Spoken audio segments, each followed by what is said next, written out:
Hai sahabat sastra, kembali lagi bersama saya, Anissa Angelina. Di konten sebelumnya saya telah menjelaskan mengenai konsep dasar apresiasi puisi. Nah, untuk konten kali ini, kita akan membahas mengenai unsur intrinsik puisi. Sebelum membahas mengenai unsur intrinsik puisi, tentunya kita harus tahu dan paham cara memaknai puisi tersebut. Nah, disinilah letak konsep dasar apresiasi puisi, di mana memaknai puisi merupakan suatu bentuk mengapresiasi puisi.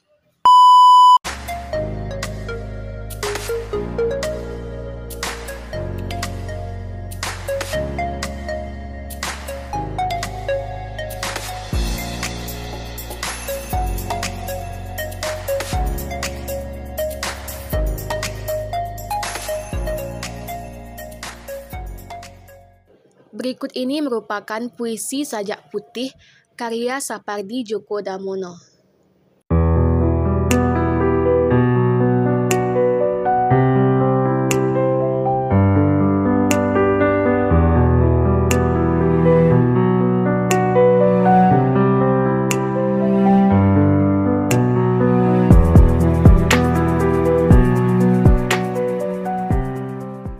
Bait pertama dalam puisi Sajak Putih milik Sapardi Djoko Damono ini bermakna begitu banyak momen-momen yang dilalui manusia pada setiap episode kehidupannya. Tanpa disadari, momen-momen tersebut telah menjadi kenangan yang tidak dapat diulang. Bumi menerima setiap peristiwa yang berkisah di dalamnya.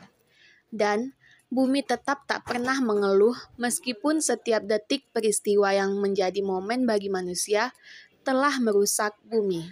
Bait kedua dapat kita maknai bahwa penulis berupaya untuk meningkatkan rasa empati manusia, menyadarkan manusia bahwa usia bumi sudah senja. Keindahan-keindahan bumi perlahan memudar dan mengisyaratkan bumi dalam fase kehancuran. Bait terakhir dalam puisi ini menceritakan bahwa manusia tidak memiliki kepekaan terhadap kejadian dan kerusakan yang menimpa bumi. Manusia tidak menyadari bahwa hal tersebut merupakan ulah manusia. Manusia terjebak oleh keterbatasan akal dan pikirannya, sehingga manusia tidak menghiraukan kekacauan yang memprihatinkan bumi. Pada akhirnya, manusia akan menuai penyesalan yang tidak akan berarti apa-apa, menyebabkan manusia merasa ketakutan dan merasa terasingi oleh bumi. Kita akan menganalisis unsur intrinsik yang paling dasar dalam puisi ini. Tipografi. Tipografi dalam puisi disebut juga susunan penulisan huruf dalam puisi seperti penulisan bait per bait ataupun penulisan baris per barisnya. Dapat kita lihat bahwa tipografi puisi ini merupakan tipografi dalam bentuk rata kiri lurus ke bawah. Puisi ini diberi wajah yang sederhana untuk memperkuat makna yang disampaikan. Perwajahan ataupun tipografi puisi ini dapat kita lihat dari jumlah bait dan jumlah baris tiap bait. Puisi Sajak Putih ini dibangun oleh 3 bait. Pada bait pertama, puisi terdiri dari 5 baris. Pada bait kedua dan bait ketiga terdiri dari 4 baris. Perbedaan jumlah kata dalam tiap baris menyebabkan tiap kalimat tidak sama rata, sehingga puisi ini hanya rata kiri, tetapi tidak rata kanan, ataupun tidak rata kiri kanan. Unsur intrinsik yang kedua yaitu majas. Nah, majas merupakan bahasa figuratif ataupun kiasan yang mengiaskan atau menyamarkan sesuatu hal dengan hal lainnya supaya gambarannya menjadi jelas, lebih menarik, dan hidup. Bahasa figuratif atau majas ini terdiri dari perbandingan, metafora, perumpamaan epos, dan personifikasi.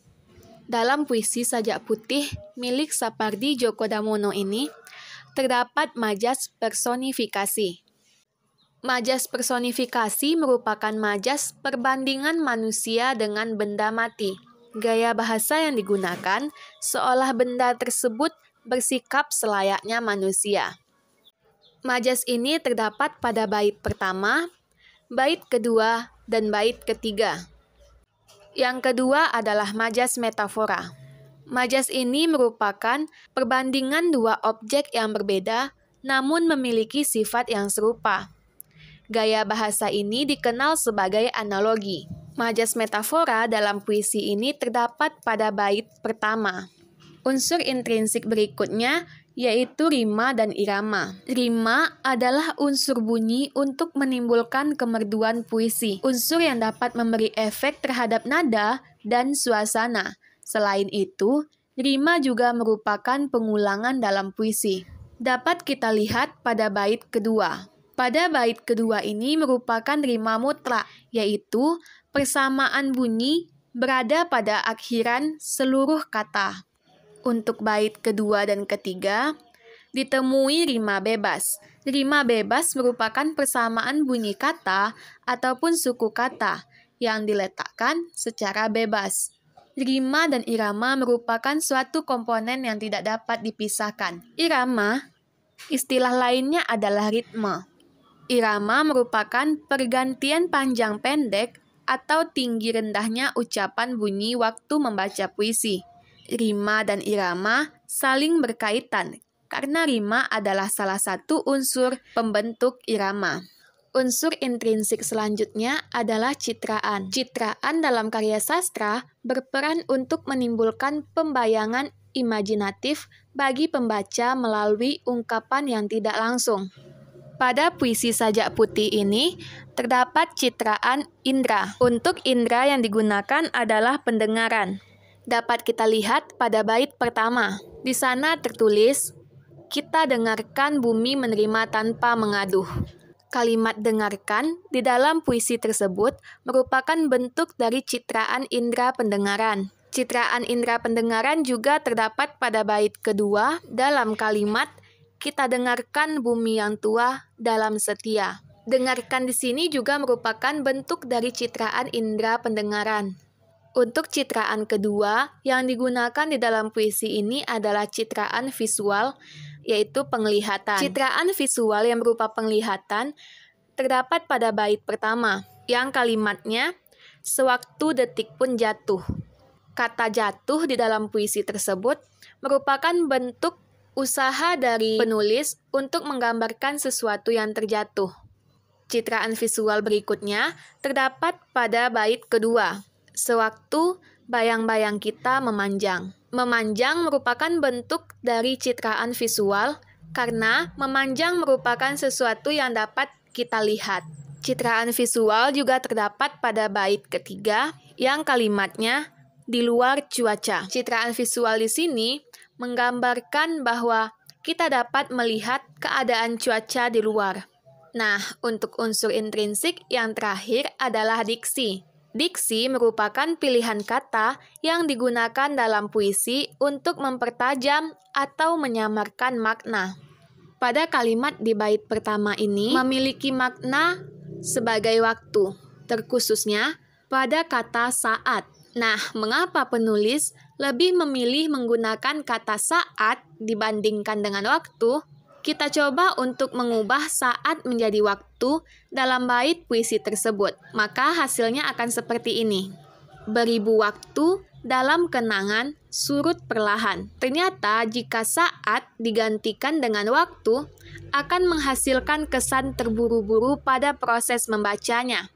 Dan dikhawatirkan akan menyebabkan ketidakjelasan artikulasi.